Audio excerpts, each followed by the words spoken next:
Hello বন্ধুরা, আসসালামু আলাইকুম। আমার চ্যানেলে আপনাদের স্বাগতম। আজকে আমি দেখাবো আপনাদের শশার চারা কীভাবে তৈরি করতে হয়। আজকে আমি চলে এসেছি মানিকের প্রজেক্টে। মানিক অলরেডি শশার চারা দিবে, এই জন্যে সে পলি ব্যাগে প্যাকেটিং করতেছে চারাগুলো। আপনাদের দেখাবো কীভাবে সঠিকভাবে চারাগুলো তৈরি করতে হয়।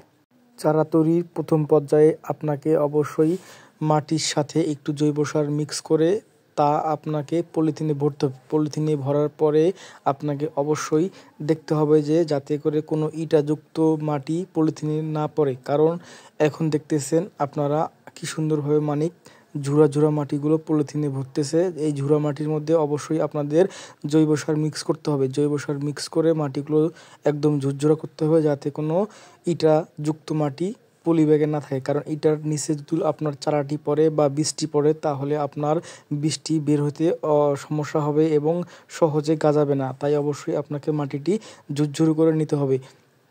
আর আপনাকে যেটি করতে হবে, এই পলি ব্যাগে অবশ্যই আপনাকে নিচে 3-4টি কেটে নিতে হবে কেসি দিয়ে। কারণ কেটে নিলে অবশ্যই কি হবে যে আপনি যখন পানি সেচ দিবেন, পানি অতিরিক্ত হয়ে গেলে নিচ দিয়ে বের হয়ে যাবে, তাতে করে আপনার শিকড়গুলো পচবে না। এখন মানিক চারাগুলো সুন্দরভাবে দিচ্ছে। আপনাকে চারাগুলো দেওয়ার আগে অবশ্যই চারাগুলোর মাথা বের করে নিতে হবে। যেভাবে আপনারা পারেন সেভাবেই মাথাগুলো বের করে অবশ্যই আপনারা পলি ব্যাগে দিবেন।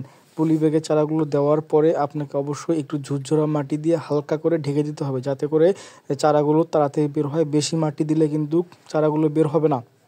আপনাকে মনে রাখতে হবে, চারাগুলো বের করতে হলে অবশ্যই আপনাকে অল্প পরিমাণে মাটি দিতে হবে।